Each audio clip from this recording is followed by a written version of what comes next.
Baik, bagi teman-teman yang belum open cam, silakan bisa mendudukkan ya, dudukkan dirinya masing-masing untuk bisa di depan kamera sehingga bisa open cam semuanya. Saya pikir dan saya harap teman-teman sudah ini ya, sudah install RStudio di tempatnya masing-masing. Nanti misalkan teman-teman ada kesulitan, R-nya nggak bisa dibuka atau mungkin instalasinya belum selesai, belum berhasil, nanti bisa diskusikan di kolom chat ya. Sekarang saya ini dulu tutorial untuk teman-teman berkenalan dulu dengan RStudio. Jadi gini teman-teman, seperti yang sudah kita bahas di pertemuannya kemarin ya, data science itu tujuannya seperti yang sudah kita sebutkan kemarin ya, contohnya visualisasi, kemudian untuk komunikasi dan seterusnya. Tool yang kita pakai itu macam-macam teman-teman untuk data science, macam-macam ya toolnya ya sekali lagi. Dan sekarang saya pengen Anda dengan RStudio itu adalah salah satu tools. Teman-teman pakai yang lain pun nanti tidak apa-apa. Misalkan untuk kasus ini, Pak, kasus itu lebih baik pakai SPSS misalkan. Atau saya lebih suka pakai SPSS. Terserah, boleh ya. Anda mau pakai Excel pun sekarang sudah banyak ya tool-tool di Excel, add-in, add-on segala macam yang bisa menyelesaikan kasus-kasus data science. Tetapi sekarang sekali lagi teman-teman di semester ini kita gunakan R dengan sebaik-baiknya sehingga bisa menjadi suatu wawasan ya. Jadi kita tidak terpaku hanya di tools-tools tertentu. Itu dan alhamdulillah sampai sekarang R bisa kita gunakan secara gratis. Oke, mungkin bisa ke layar dulu ya nanti teman-teman tetap ada waktu untuk nanti masing-masing praktek kita sambil saya share screen. Nah, semoga sudah masuk di tempat Anda ya share screen. Oke, teman-teman pertama untuk hari ini saya kenalkan Anda untuk menggunakan R dari file CSV. Nah, mungkin Anda sudah akrab ya dengan file CSV itu kayak gimana. Gak susah kok file CSV itu sementara selama di laptopmu itu ada Excel atau sejenis Excel, itu kita bisa memproses CSV. Contoh, contoh dulu. Misal saya di sini pakai salah satu penelitian saya yang kemarin itu tentang suhu di Jawa Timur. Ya begitu. Seperti rata-rata angin, curah hujan. Suhu mana ya suhu? Nah ini suhu. Kan sekarang lagi panas banget ya kita di luaran ya. Ya apa itu Bojonegoro kayak tambah panas ini ya. Nah ini teman-teman semoga terlihat ya di sana ya di tempat Anda masing-masing. Saya di sini ada Excel, ini masih Excel teman-teman. Kemudian di sini ada dua sheetnya, ada data satu, ada data dua. Nah, saran saya teman-teman ya, saran saya pada saat Anda memproses di R nanti, saran saya jadikan data tunggal saja. Jadi dalam satu file Excel itu hanya terdiri dari satu sheet. Misalkan teman-teman dalam satu Excel itu punya dua sheet macam ini, ya Anda pecah aja ya menjadi dua file Excel yang gitu ya caranya ya. Jadi misal ini saya save dulu, save as saja dulu, biar nanti kita bisa memisahkannya dulu. Misal ini saya save as di sini satu sheet data satu, misalkan gini ya, masih di Excel Word. Nah, gini. Sementara kita mau memproses ini, nah R itu gini teman-teman sifatnya. Kalau teman-teman pakai Excel itu kan file save, nah ada nyari direktorinya gitu ya, atau mau kita simpan di mana gitu kan ya. Tapi kalau R itu kita harus kasih tempat dulu ya. Jadi kita sediakan tempat dulu nanti untuk nyimpan filenya. Nggak bisa kayak gini, file save kita baru nyari direktorinya gitu nggak mau dia. Jadi kita sediakan tempat dulu untuk si R itu bekerja dan menyimpan file-filenya secara otomatis. Nah itu apa-apa yang pertama. Jadi kita siapin dulu satu folder atau satu directory untuk runningnya si R. Nah, saya tidak mengharuskan Anda harus di C, di D, atau di E ya, terserah Anda mau menyimpannya di direktori yang mana, sesuai dengan kebutuhan Anda masing-masing. Contoh di sini saya pakai C saja ya, misalkan di dokumen sini, misal kita bikin folder baru. mata kuliah kita data science saja, misalnya. Nah, sehingga file-file hasil kita running di RStudio nanti tersimpannya di sini. Jadi gitu ya teman-teman, kita sediakan dulu direktorinya. Nah, itu loh yang kita sebut dengan pesan tempat dulu. Jadi RStudio itu maunya kita pesan tempat. Apapun nanti teman-teman masukkan di dalam satu folder sini. Ya file CSV atau nanti file gambar. Nanti kita juga main-main dengan file-file tipikal yang lain, gitu ya. Masukkan dalam satu folder. Gitu. Baik, kita kembali ke file kita yang Excel tadi. Ini sumber data kita hari ini di Excel ini ya. Sebagai sumber data yang akan kita proses hari ini. Apapun sumber datanya, nanti teman-teman bisa cari studi kasusnya masing-masing. Kita sudah punya satu file Excel. Tugas kita adalah di dalam direktori ini kita menyediakan satu file CSV. Ya, sekali lagi file CSV. Anda akrab dengan file CSV biasanya. Teman-teman pemakai Android itu biasanya kalau Anda share kontak itu biasanya ya, itu kadang dia memberikan pilihan Anda mengupload file CSV. Atau Anda yang sekarang main-main e-commerce biasanya, e-commerce apapun, saat Anda update produk massal itu ya, satu kali klik langsung terupload 100 produk lah misalnya itu kan dia juga meminta Anda mengupload file CSV. Gitu ya. Nah, saiki kita lebih banyak berkenalan dengan file CSV untuk analisis. Iki file isi Excel. Excel ini kita ubah menjadi CSV. Gampang ya, teman-teman boleh pakai Microsoft Excel atau sejenisnya juga boleh. Jadi kalau di Microsoft Excel seperti ini, file save as, ya, kita cari datanya di sini. Saran saya lebih baik langsung masuk ke data yang kita gunakan untuk R tadi ya. Saya siapkan kan data ini ya, di download sini. Terus tadi saya taruh di sini dari data saya Excel. Hati-hati, save as type-nya ini kan Excel workbook karena kan memang defaultnya Excel itu kan Excel workbook ya kalau zaman sekarang ya. Ini kita ganti teman-teman menjadi CSV. Nah, CSV itu macam-macam kalau di Excel. Ada yang CSV ini UTF-8, delimited. Ono CSV yang hanya kayak gini saja, delimited gini saja. Ada yang CSV Macintosh, ada yang CSV MS-DOS. Nah, sampai sekarang saya belum menemukan ini perbedaan signifikannya apa, belum menemukan.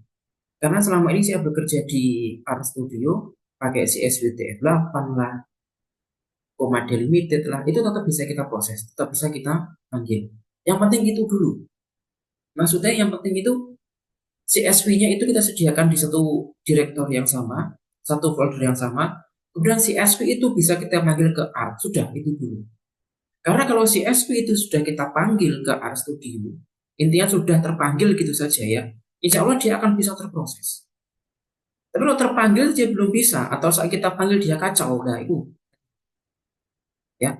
Jadi misalkan saya pilih yang ini dulu saja ya, yang CSV, delimited ini saja.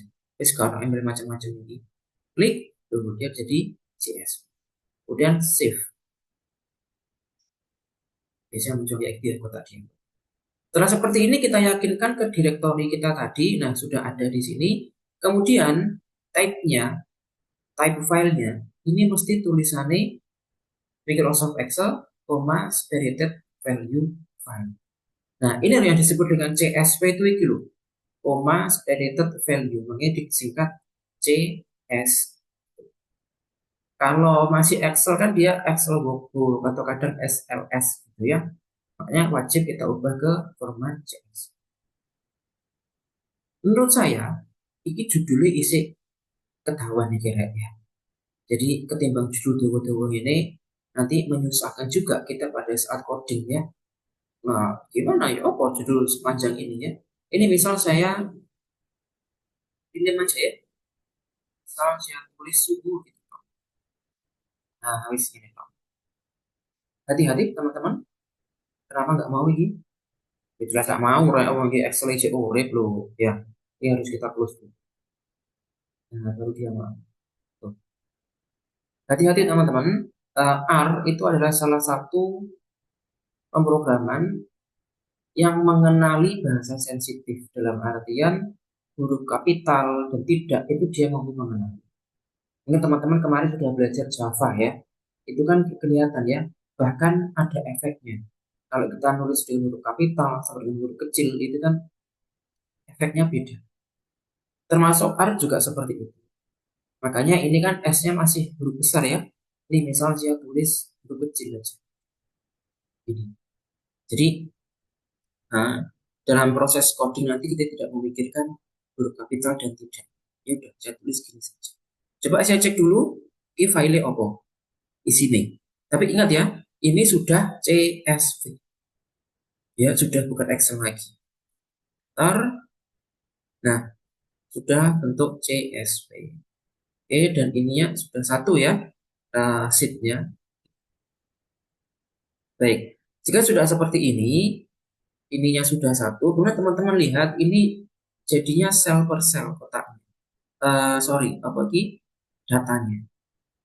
Karena gini teman-teman, terkadang kita menemui misal nih, kamu yang dapat file CSV-nya, terus kamu salin ke flash disk, atau kamu kirim ke WA-nya temenmu, misalnya. Itu bisa jadi nanti dia nggak kotak per kotak gini, nggak sel per sel, tapi satu terus koma banyak gitu. Nah, datanya kacau. Kalau datanya kacau, berarti kita perlu maintenance dari sini ya.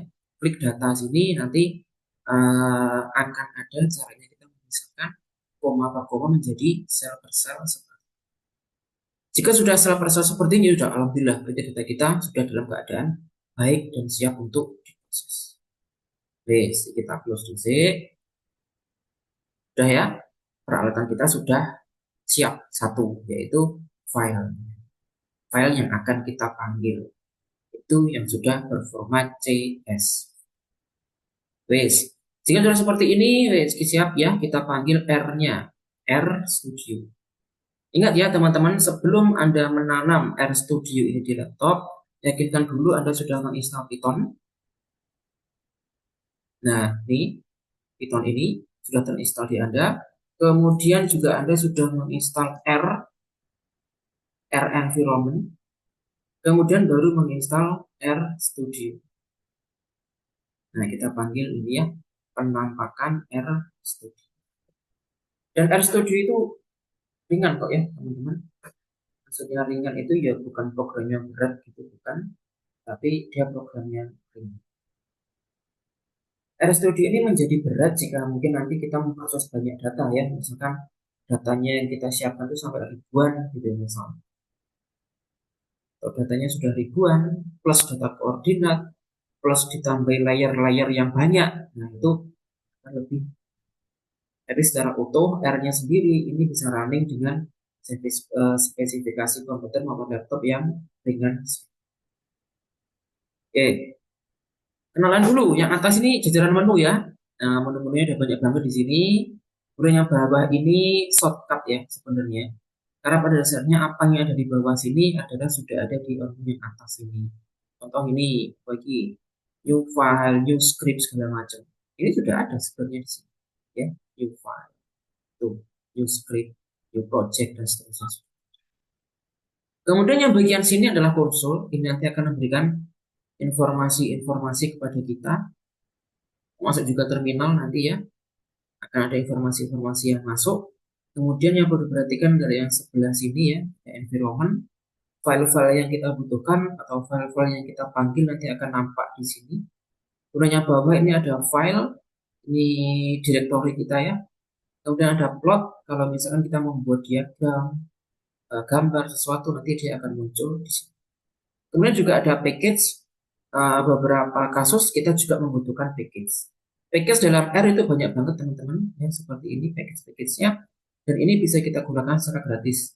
Kalau misalkan di sini package yang kita butuhkan belum ada, kita bisa mendownload, kemudian nanti akan muncul juga di package yang ya ada fasilitas install, maksudnya install package, dengan package yang baru, misalkan ada juga fitur update. Jadi jangan khawatir ya. Dan semakin ke sini, R itu semakin banyak package-nya. Jadi beberapa hal manual yang zaman dulu banget itu saya lakukan secara manual, sekarang sudah ada package-nya. Itu sudah sangat memudahkan. ya. Nah, seperti ini penampakannya. Sekarang kita mulai bekerja dengan R.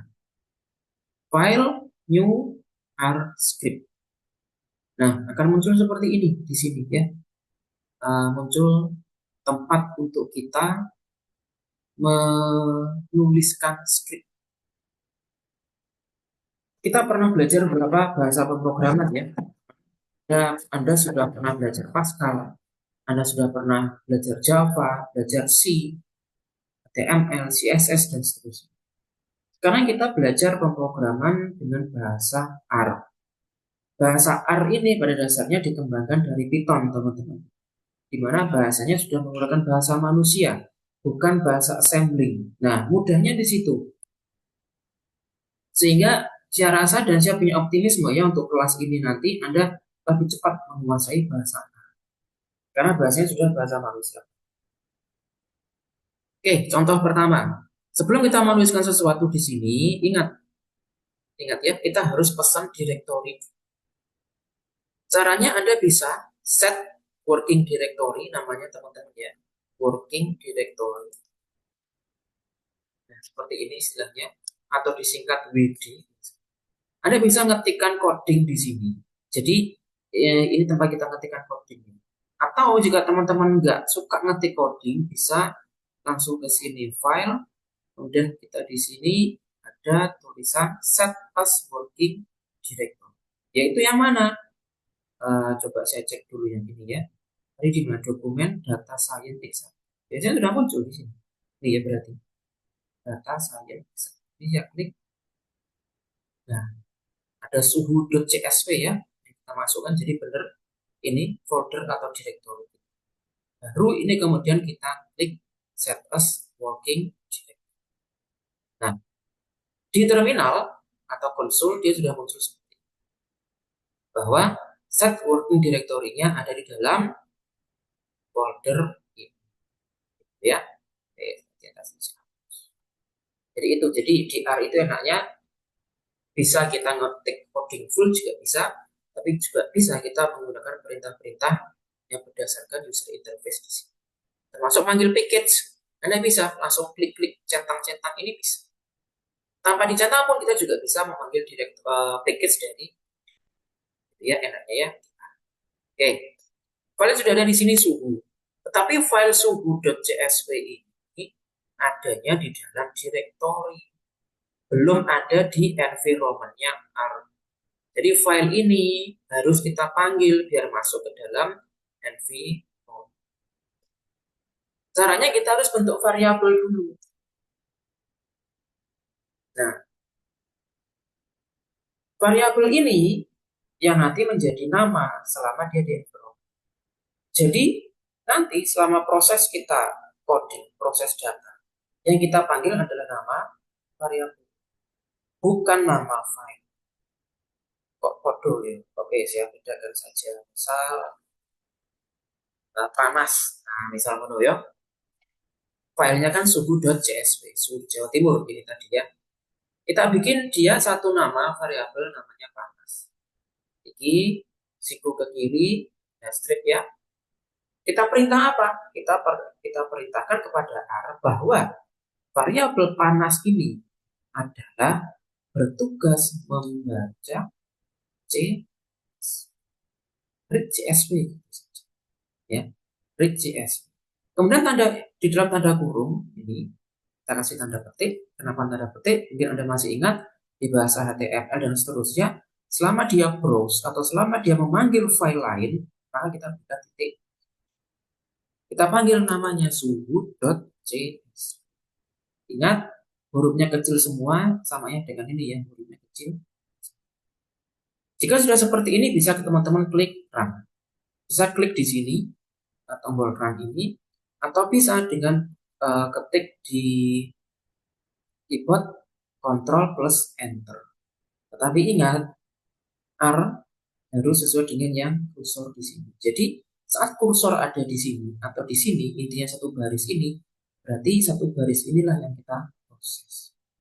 Saat kursor ada di sini, kita klik run, berarti satu baris inilah yang diproses oleh R.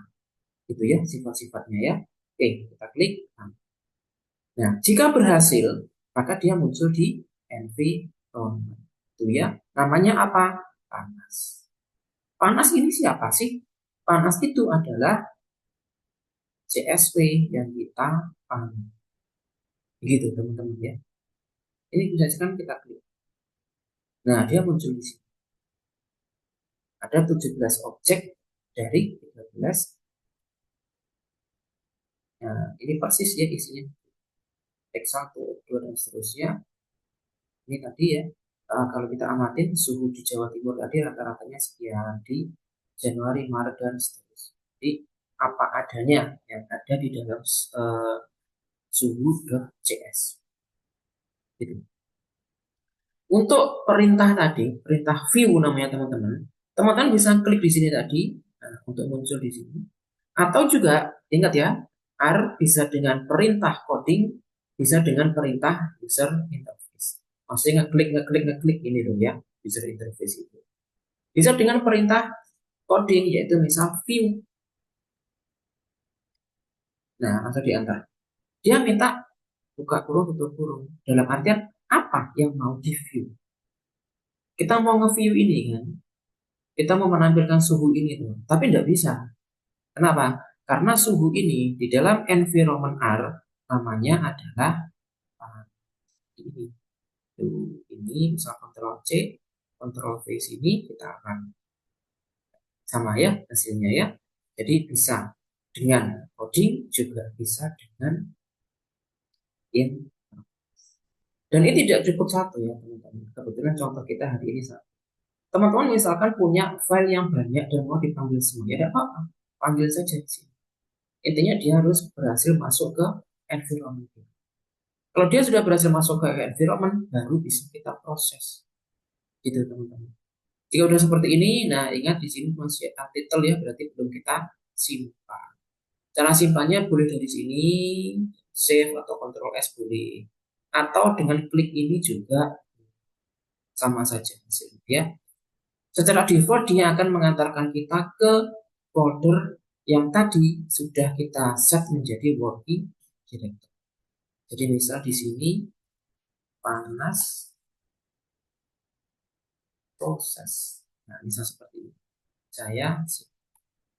Nah, dia akan tersimpan di sini. R source file. Gitu ya, teman-teman. Kalau misalkan ini mau kita simpan semuanya secara project, itu juga bisa. Tinggal kita save. Nah, sudah tersimpan. Dan ini pun ukuran filenya juga kecil banget ya. Tuh, hanya satu kali. Ya, mirip saat kita main-main HTML pakai Notepad itu ya. Filenya pun juga hasilnya sama. Nah, seperti ini. Awal kita berkenalan dengan R. Jadi kita panggil dulu agar masuk ke NV.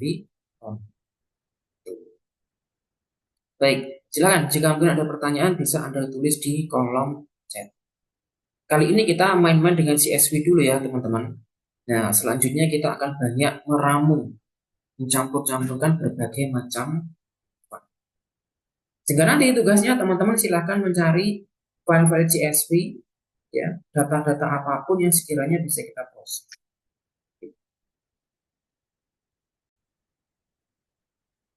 Baik, sudah sampun. Jika ada pertanyaan, kita cukupkan dulu ya hari ini. Nanti untuk tugasnya seperti apa, silakan teman-teman cek di GCR ya. Jadi teman-teman mulai sekarang banyak-banyak ini ya, banyak-banyak silaturahmi ke web-web yang menyediakan banyak data. Misal World Bank, DPS, dataset gitu-gitu ya. Karena itu akan sangat banyak membantu kita dalam kita mengambil data dan nanti memproses.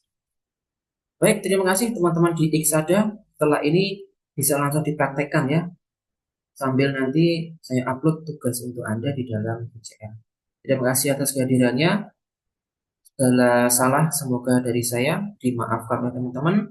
Setelah ini seperti biasa Anda secara mandiri bisa cek di Google Classroom ya untuk tugas dan materinya seperti apa. Terima kasih, saya undur diri dan wassalamualaikum warahmatullahi wabarakatuh.